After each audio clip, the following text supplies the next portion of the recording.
কিশোরগঞ্জের ঐতিহাসিক পাগলা মসজিদ থেকে আজকের এই ভিডিওটি।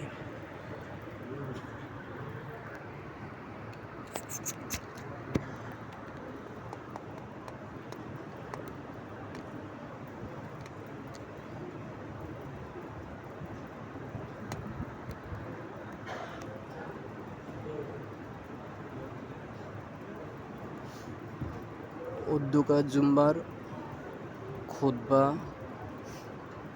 এখন রেকর্ড করা হচ্ছে।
الحمد لله نحمده ونستعينه ونستغفره ونؤمن به ونتوكل عليه ونعوذ بالله من شرور أنفسنا ومن سيئات أعمالنا من يهد الله فلا مضل له ومن يضلله فلا هادي له ونشهد أن لا إله إلا الله وحده لا شريك له ونشهد أن سيدنا ومولانا محمدا عبده ورسوله أما بعد فأعوذ بالله من الشيطان الرجيم بسم الله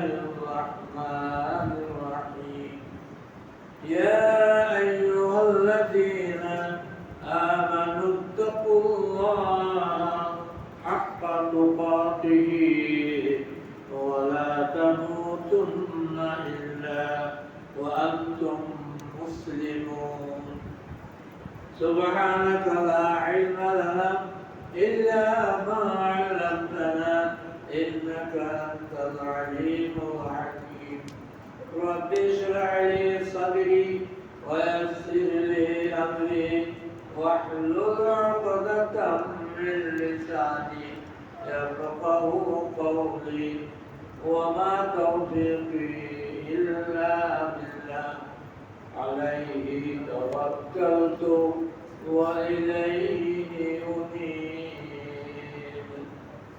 درشد قولي اللهم صل على محمد وعلى آل محمد كما صليت على إبراهيم وعلى آل إبراهيم إنك حميد مجيد.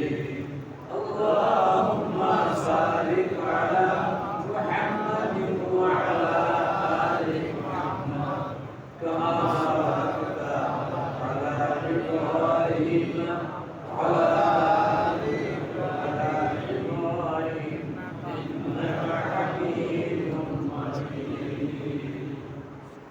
كل ما شهدت قرآن أشهد أن لا إله إلا الله وحده لا شريك له وأشهد أن محمدا عبده ورسوله وأن عيسى عبد الله ورسوله وكلمته ألقاها إلى مريم وروح منه والجنة حق والنار حق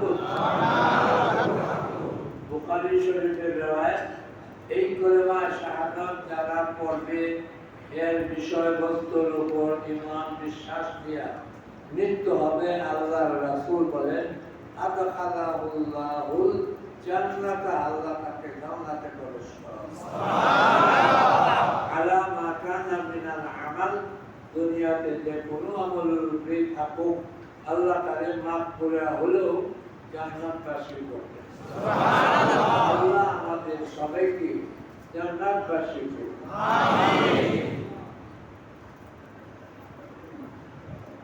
গত সপ্তাহে আমলের কথা বলছিলাম আজকেও বলতেছি প্রতি সপ্তাহে নতুন নতুন মানুষ আসেন কোথায় কুষ্টিয়া কোথায় বরিশাল সিলেট চিটাগাং ভারত থেকে লোক আসছে আল্লাহ জানে কেন যে আসছে সে যাই হোক যেহেতু আসে আসা যাওয়ার মধ্যে কত রকম বিপদ দুর্ঘটনা ঘটে পত্রিকা খুললেই দেখা যায় দুর্ঘটনা কত মানুষ মারা যায় এই জন্য রাস্তা সেফ রুট ব্লকের জন্য আমি দুইটা আমল দিচ্ছি আজকে দিব রুট ব্লক যে কোনো বাহনে আপনি উঠবেন ছোট হোক বড় হোক রিক্সা হোক অটো হোক বাস হোক এরোপ্লেন হোক আমল করল বিসমিল্লাহি তাওয়াক্কালতু আলাল্লাহ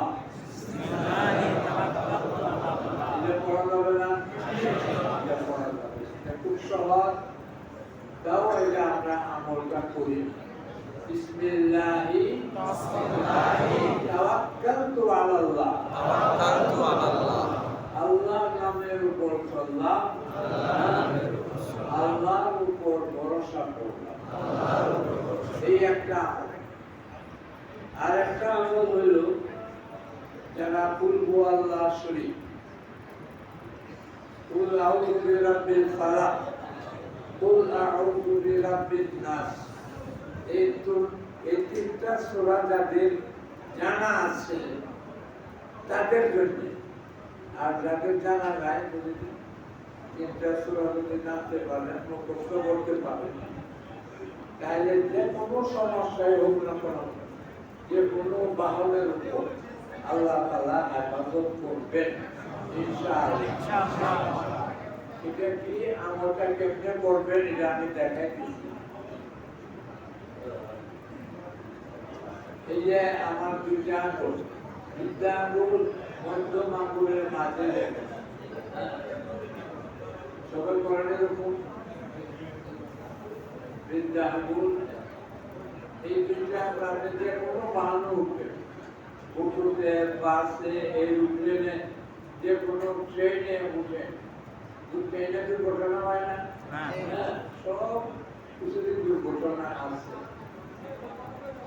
উঠার পর শরীরের দেখানি দরকার এইভাবে দুইটা আঙ্গুল প্রথমে একটা না করেন একটা না এরপরে আলাদা করবেন সাথে সাথে পড়তে আরম্ভ করবেন কুল হুয়াল্লাহু আহাদ আল্লাহুস সামাদ লাম ইয়ালিদ ওয়া লাম ইউলাদ এই সূরা শেষ করবেন কুল আউযু বিরাব্বিল ফালাক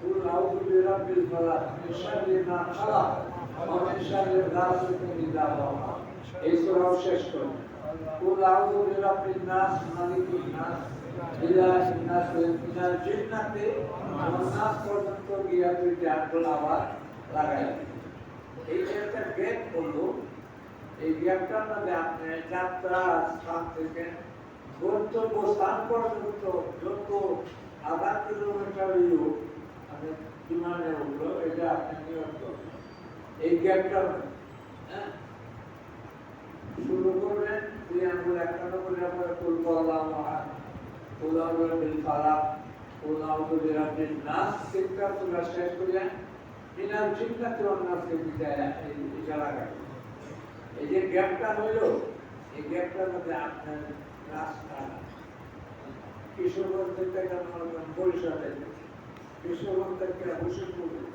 যেখানেই যান না কেন রাস্তাটা ব্লক করে দেবো আল্লাহ হেফাজত করবে আল্লাহ হেফাজত করবে ইনশাআল্লাহ আচ্ছা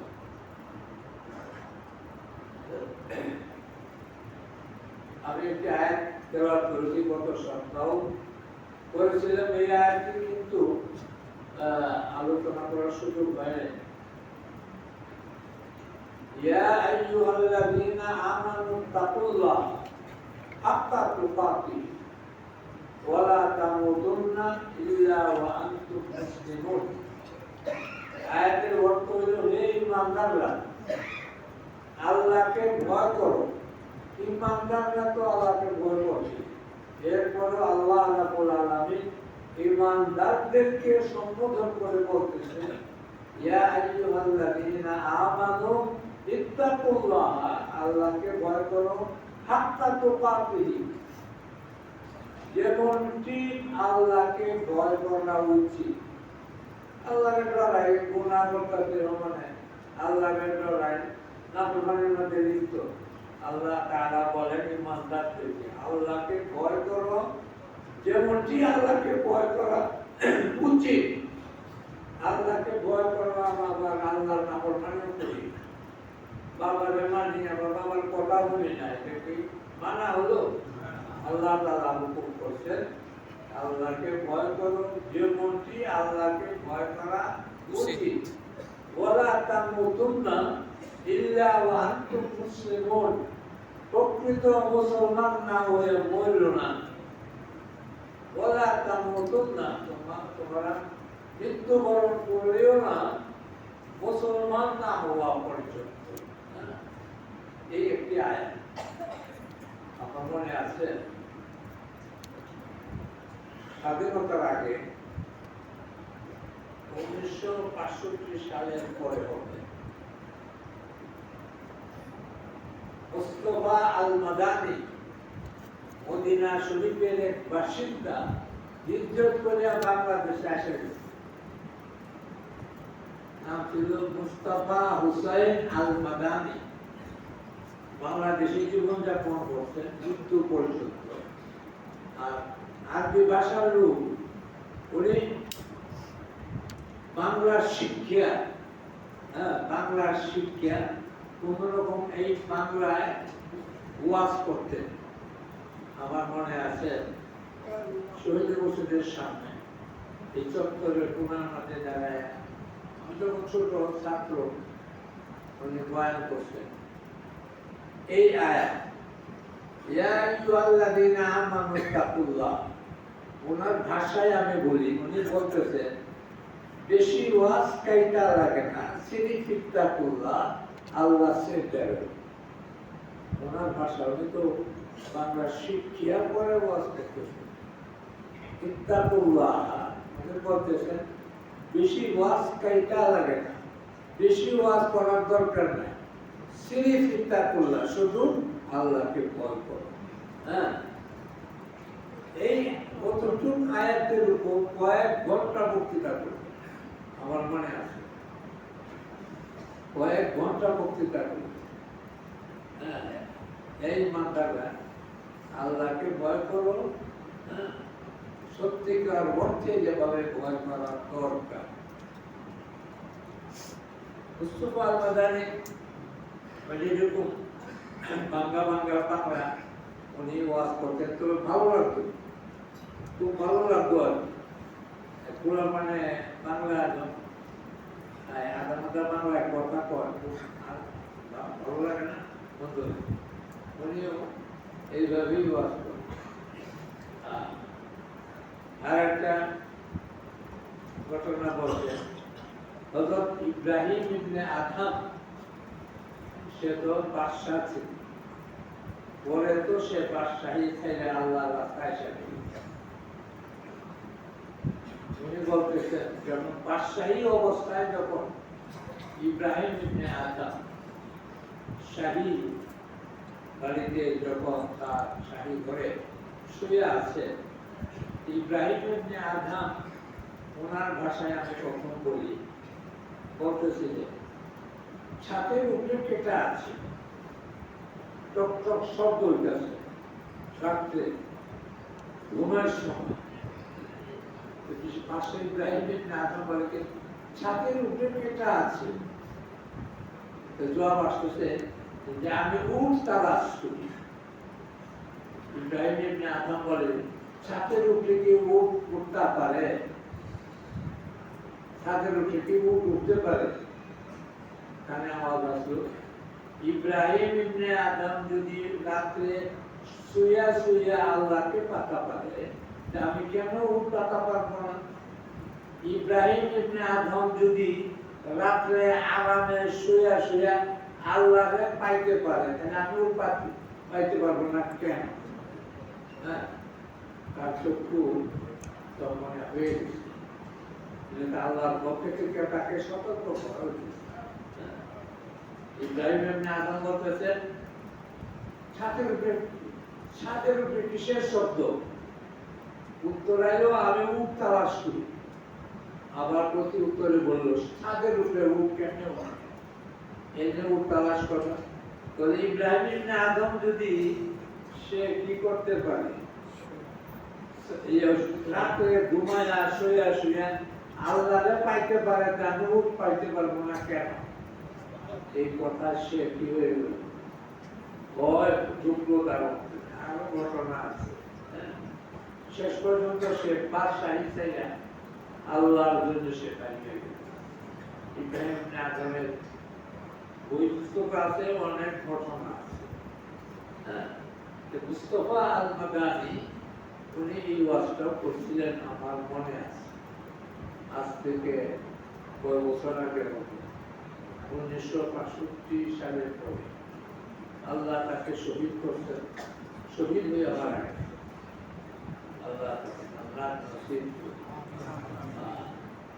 আল্লাহকে ভয় করা এবং আল্লাহর রহমতের আশা করা দুইটা জিনিস। আল্লাহর শাস্তি আযাবে ভয় করা এবং আল্লাহর রহমতের আশা করা দুইটা জিনিস। ভয় এবং আশা দুইটা জিনিসই থাকতে হবে।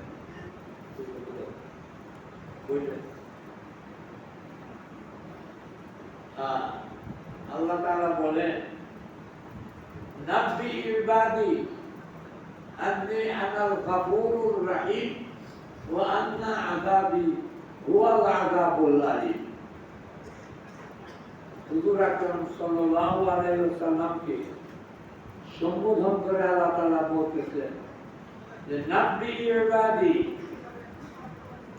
আমার বান্দাদেরকে এই সংবাদ দেয়া দেন, আন্নী আনাল গফুরুর রহিম, আমি আল্লাহ দয়াময় ক্ষমাশীল। আবার ওয়া আন্না আযাবি হুয়াল আযাবুল আলীম, আমার আযাব শাস্তি অত্যন্ত ভয়াবহ। আল্লাহ যেহেতু আল্লাহ গফুর রহিম, আল্লাহর রহমতের আশাও করতে হবে, এবং যেহেতু আল্লাহ শাস্তি দাতা, ওয়া আন্না আযাবি, আমার শাস্তি হুয়াল আযাবুল আলীম, অত্যন্ত কঠোর। আল্লাহর শাস্তির ভয়ও করতে হবে। দুইটা জিনিসই থাকতে হবে। ভয় এবং আশা সম্পর্কে বলতেছে ফাইনা রাজা ওয়া খাওফা জানাহানি বিহিমা ইয়াতিরুল মুকাররাবুনা ইলা কুল্লি মাকামিন মাহমুদ। ভয় এবং আশা দুইটা ডানা, এই ডানার মাধ্যমে যারা নাকি আল্লাহ নিকটবর্তী মানুষ যারা মুকাররাব, তারা আল্লাহর প্রশংসিত স্থানে তারা পৌঁছে যায়। ভয় এবং আশা দুটোই থাকতে হবে। এক রিওয়ায়াতের মধ্যে আছে,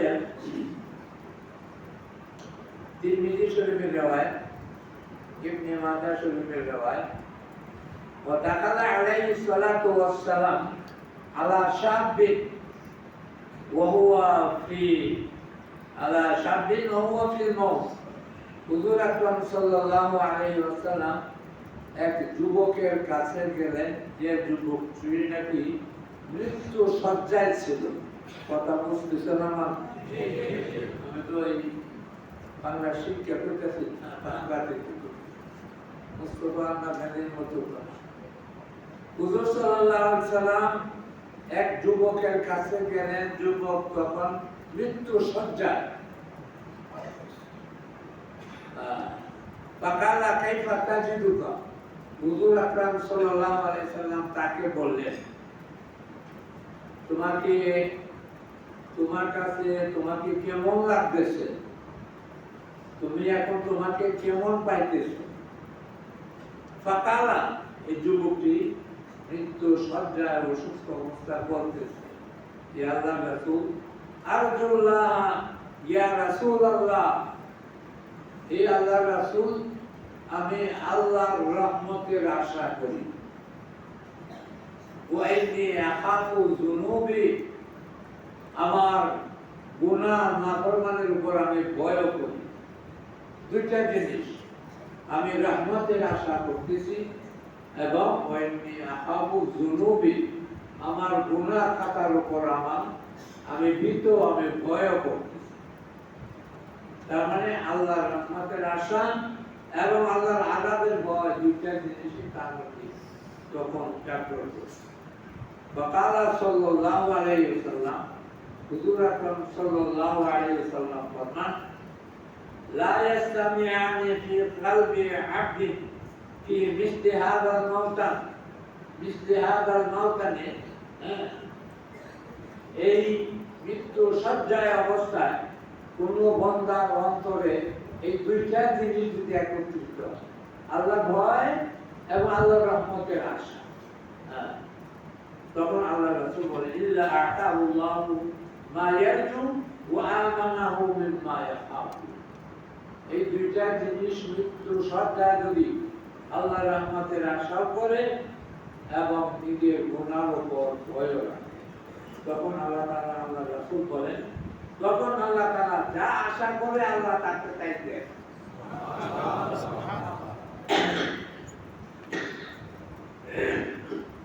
যে জিনিসটা ভয় করে, এটা থেকে আল্লাহ তাআলা হেফাজত করেন। এই দুইটা জিনিসের দরকার, আল্লাহর ভয় এবং আল্লাহর রহমতের আশা। এই দুইটা জিনিসই দুইটা ডানার মতো। এটি যে উল্লেখে আল্লাহর মুকাররাব বান্দা প্রশংসিত স্থানে সে চলে যাবে।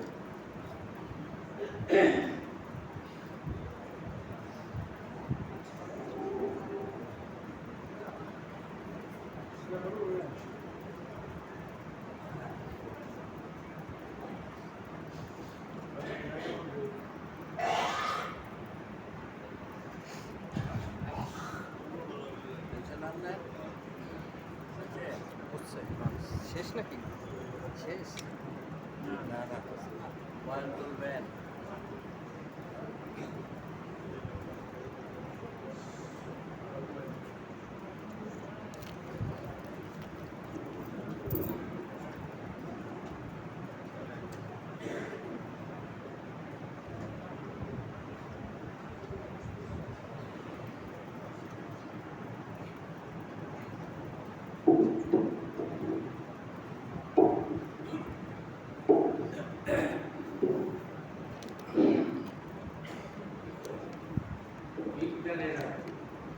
কত সপ্তাহ বলছি, খালি টেকা খালি কিনলে হবে প্রয়োজনীয় খরচ করতে হবে না।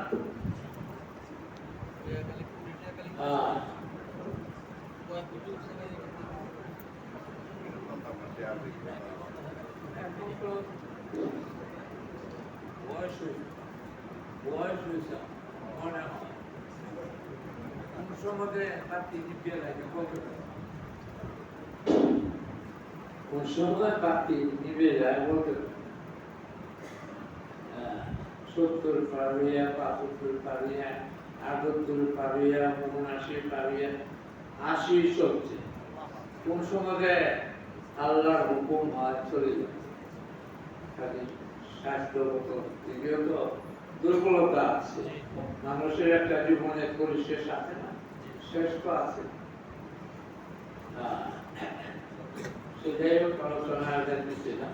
আমার সাথে তওবা ইস্তেগফার প্রতি জুমাতে আমি করি। তওবা ইস্তেগফার ছাড়া কোনো উপায় নেই। আস্তাগফিরুল্লাহ রাব্বি মিন কুল্লি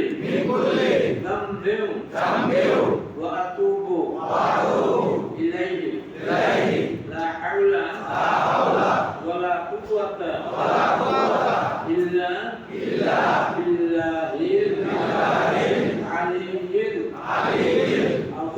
আযীম। ইয়া আল্লাহ আমি জীবনে যত পাপ করেছি, যত গুনাহ করেছি, সগীরা কবিরা, ইচ্ছায় অনিচ্ছায়, প্রকাশ্যে গোপনে, জেনে না জেনে, অন্ধকারে আলোতে, ইয়া আল্লাহ আমার জীবনে সব গুনাহ ক্ষমা করে দাও, মাফ করে দাও। তোমার দরবারে তওবা ইস্তেগফার করলাম, আমাকে ক্ষমা করে দাও। করব না, যদি গুনাহ হয়ে যায় তওবা নসিব করিও। দুনিয়ার সীমিত জীবনে দুঃখ কষ্ট বিপর্যয়ের উপর ধৈর্য ধারণ করার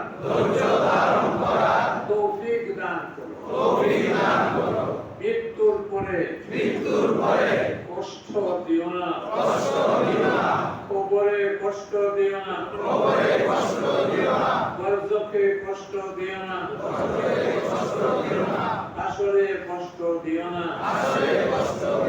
ফুলসিরাতে কষ্ট দিও না।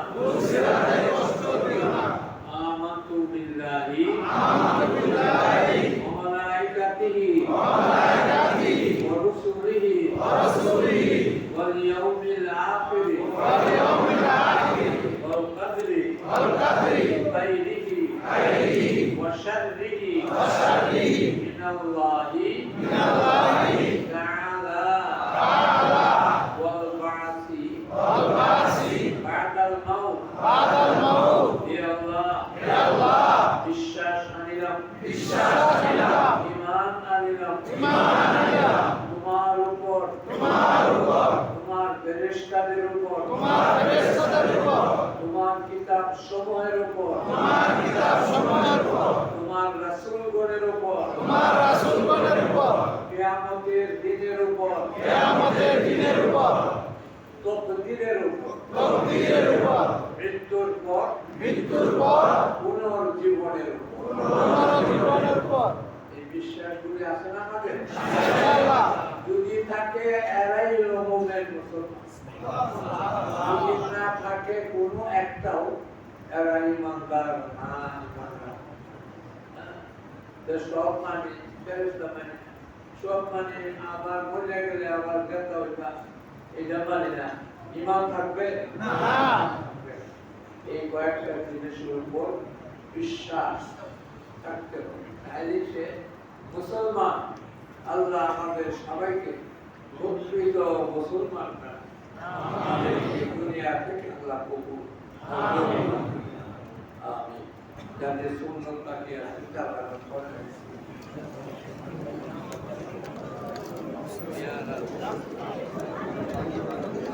ভিউয়ার্স, এতক্ষণ শুনছিলেন কিশোরগঞ্জের ঐতিহাসিক পাগলা মসজিদে অধ্যকার জুম্মার খুতবা। সবাইকে ধন্যবাদ।